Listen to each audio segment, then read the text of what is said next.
Peace and blessings to all. This presentation focuses on how the church can respond to two very difficult issues, war and economic injustice. I will examine these issues using Vatican II, Pope Francis, the Franciscan tradition, and share two personal experiences from my life. The central question I'll be addressing is how a fraternal and missionary church can move forward from teaching to pastoral action. My two experiences were fundamental to my understanding of war and economic justice because they showed me the reality of these two issues rather than leaving them as abstract concepts. The first was serving on a medical mission on the border of Ukraine and Moldova. There I met people fleeing from war who were afraid and uncertain about what would happen to them next. The experience made war and the danger of nuclear weapons more than subjects in a church document. I saw what violence does to people. My second experience comes from my career at IBM and Avnet. I began my career at IBM when I was 19 and later held leadership roles at both companies, where I was responsible for the success of our people. This professional experience was not pastoral ministry, but it shaped my pastoral approach. I learned that leadership decisions affect people's dignity, security, and ability to support their families.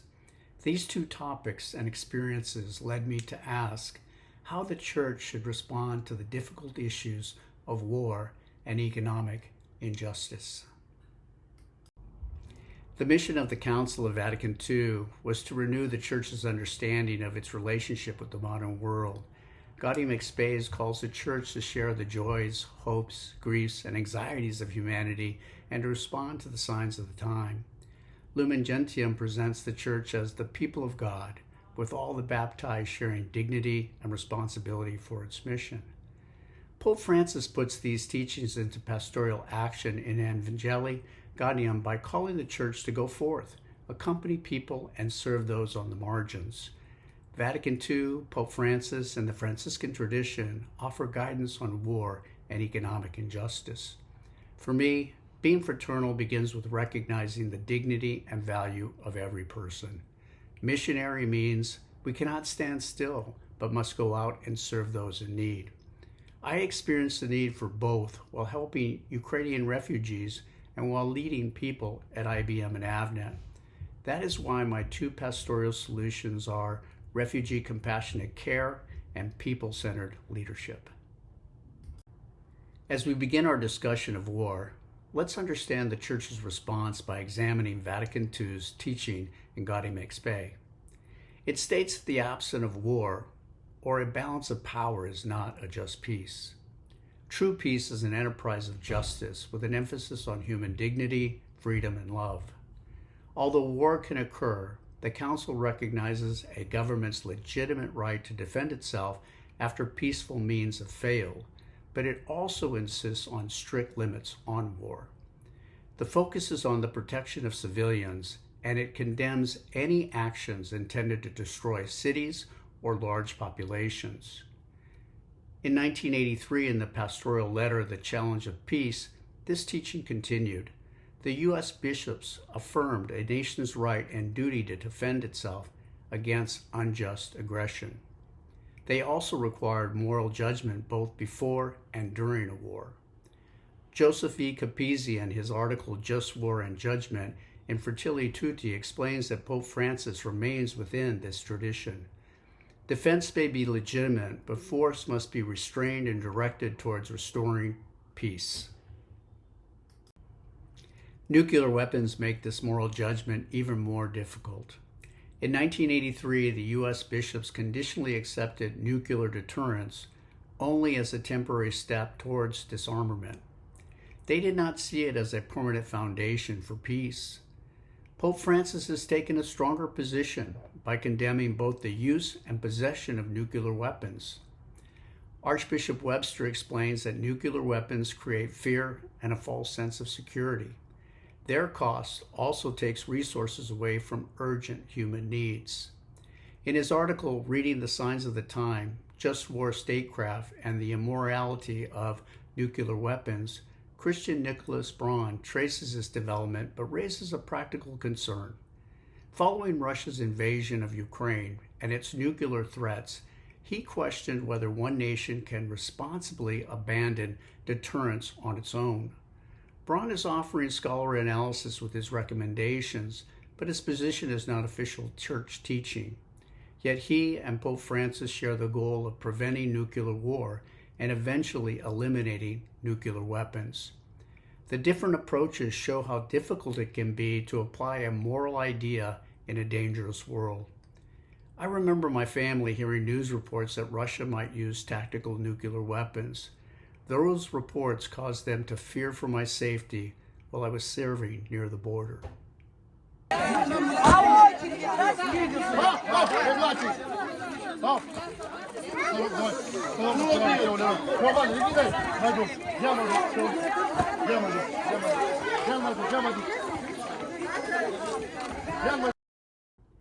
These teachings became very personal for me during our medical mission at the Moldova-Ukraine border.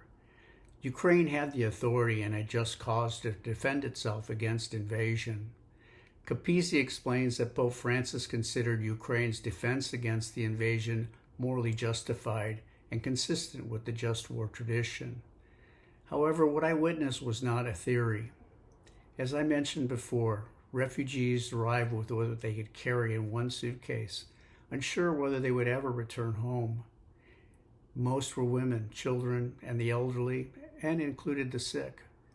We provided medical and dental care, medication, food, water, blankets, and hygiene necessities. But we also tried to care for them mentally and spiritually. I did not speak Ukrainian or Russian, but with interpreters, love and compassion became a common language. As you saw in the video, war causes chaos, confusion, and emotional distress. Yet in the middle of tragedy, I could still sense that God was at work in the midst of it all. After examining the challenges of war, I will now turn to the issue of economic justice. Human dignity can also be protected or harmed in the workplace. Gaudium et Spes teaches that work is more than producing goods or earning an income. It allows people to support their families, develop their gifts, and contribute to society. The Council also protects workers' rights to organize when they need a collective voice. In the U.S. Bishop's pastoral letter, Economic Justice for All, they explain that wages and benefits must be sufficient to support a family with dignity. This includes provisions for health care, security in old age, or in the event of disability, safe working conditions, rest, and protection against arbitrary dismissal. In this regard, the Church supports workers' right to organize and the role of unions in offsetting an imbalance of power, which can leave an employee with the choice between an inadequate wage or no wage at all. At the same time, every employer, whether union or non-union, has a responsibility to treat workers fairly and protect their rights and dignity. My experience at IBM showed me why this teaching matters. I started at IBM at 19 and worked there for 20 years. IBM was not unionized, but it treated people with respect and created a high degree of loyalty. The company provided benefits that covered the cost of our 5 children's births and paid for me to complete my bachelor's degree. Those decisions showed me that work represented dignity and that every employee contributed to their own development, the organization, and society. Later, I held leadership roles at IBM and Avnet, where I was responsible for the success of our people. In their article, Care of the Common Good as a Responsibility of Business Leaders, Anzizaka Merrick and Arduza Jablinski describe a company as a community of persons, rather than simply a collection of financial assets. Leaders are responsible for their employees, their organization, and wider society. For me, this Catholic social teaching complemented servant leadership. It reflected how I tried to lead. We served employees' needs, developed their talents, listened to them, and gave them opportunities to succeed, contribute, and grow. When our employees won, the company did too.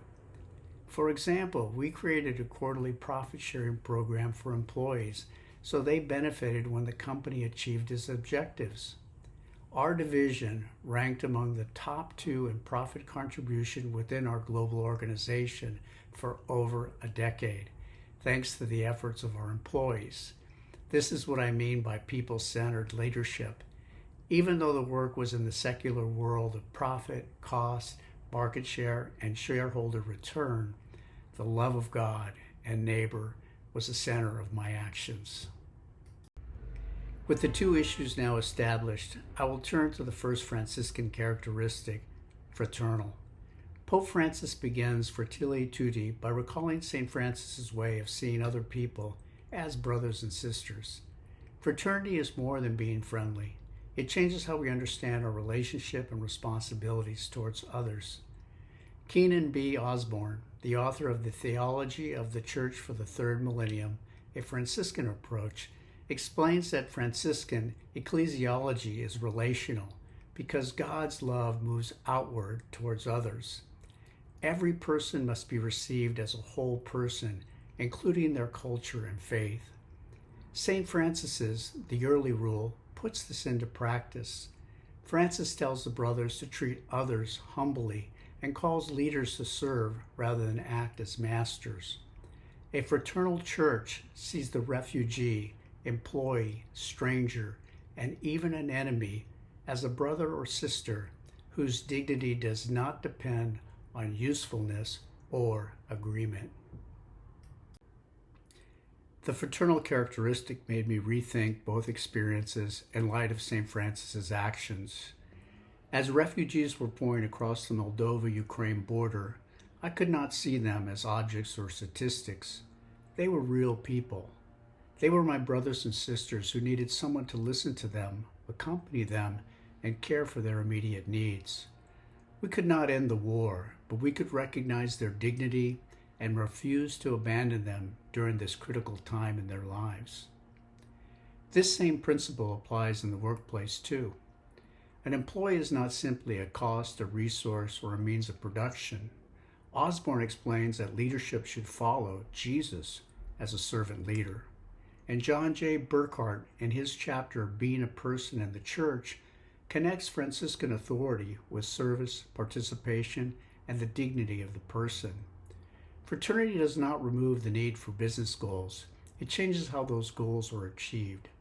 Decisions should strengthen relationships, develop people, and contribute to the common good, rather than leaving people behind. The second intersection is missionary. In Evangelii Gaudium, Pope Francis explains that the Church cannot wait for people to come through its doors. The Church must go forth, take the initiative, accompany people, and serve those on the margin. He also reminds us that every baptized Christian is a missionary disciple. This connects with the Franciscan tradition. Franciscan missionary ecclesiology is relational and rooted in God's love. God gives us that love freely, and we share it with others. The Church goes out to offer God's gift of salvation and to comfort refugees and oppressed people. Burkhart explains that the Church is missionary by nature and that its people are guided by the Holy Spirit as they bring the message of salvation to humanity. Being missionary means that our faith becomes visible through our actions, not only through our words. Being missionary does not just mean going to a foreign country to serve. It is a Christian attitude that looks different in every setting. At the Moldova-Ukraine border, mission meant going where people were suffering. We could not solve the war, but we could serve the people directly affected by it. The workplace is a different setting, but that does not mean our Christian approach in the secular world has to change. Here, mission meant bringing dignity, fairness, service, and the common good into decisions about people, profit, and performance. Merrick and Jablonski explained that workplace relationships should be built on trust. Employees should also be valued as people with dignity, knowledge, and skills. Burkhart explains that good authority respects human freedom and encourages people to participate. A missionary church is not limited to parish programs or the work of the clergy. Its mission extends to the places where people live, work, and suffer. The workplace can be a very Franciscan reality where we encounter people of different genders, races, social classes, and religions, yet we all come from the same God who loves us all. Our role is to love our brothers and sisters as He loves us. This characteristic moves the church from making statements about difficult issues to serving the people affected by them. Ой, Ильик, холодный, холодный.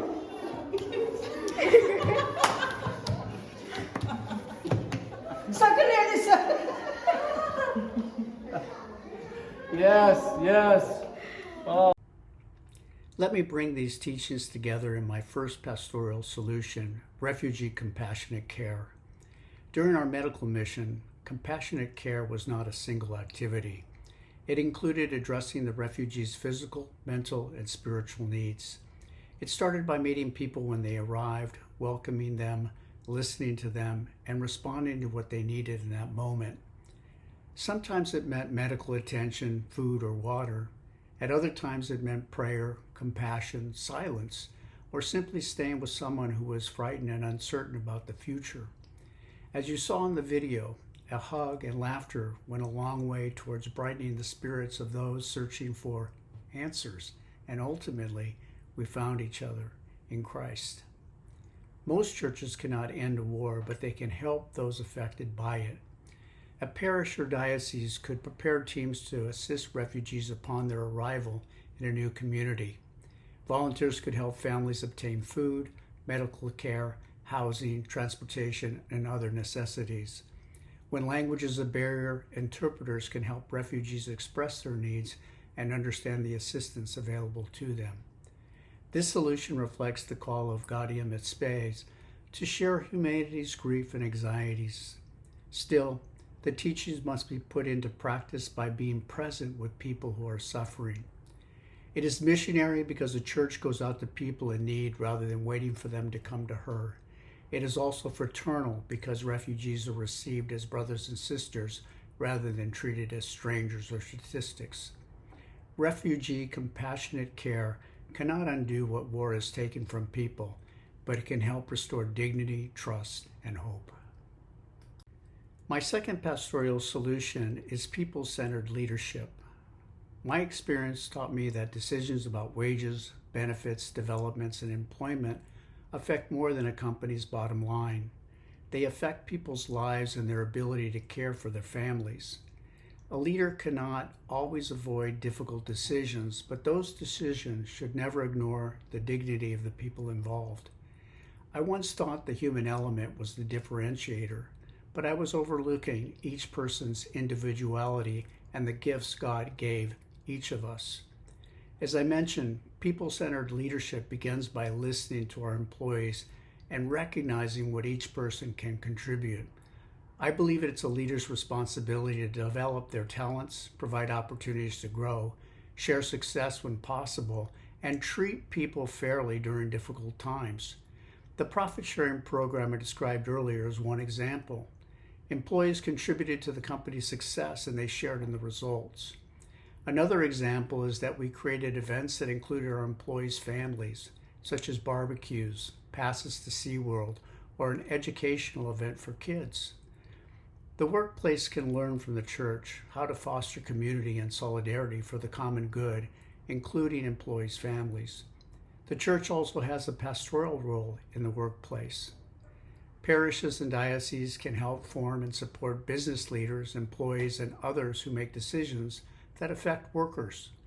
Catholic social teaching can help them make decisions that uphold human dignity and the common good, while aligning with business objectives such as profit and performance. This approach aligns with the Church's teaching on the dignity of work. It is fraternal because employees are treated as persons rather than costs, and it's missionary because Christian values are carried into the places where people work. I began this presentation by asking the question of how a fraternal and missionary church can move from teaching to pastoral action. My experiences with refugees from Ukraine, as well as leadership roles at IBM and Avnet, helped me to understand that the answer begins with how we see and treat other people. A fraternal church recognizes the refugee, the employee, and the stranger as a brother and sister. A missionary church does not remain inside its own walls. It goes where people are, suffering, working, and trying to support their families. Vatican II, Pope Francis, and the Franciscan tradition give us this direction, but their teaching must become visible in what we do. Jesus' command to love God is pretty straightforward, but loving our neighbor means taking personal action. Refugee compassionate care and people-centered leadership will not end war or eliminate economic injustice. They're practical ways the church and its people can respond. We can protect dignity, offer hope, and make sure that people are not abandoned when they need help the most. Our spirituality cannot be confined to a church building. It must lead us out to serve God and all creation. The question I leave with each of us is, where are we being called to put our faith into action? Thank you, and peace be with you, and blessings to all.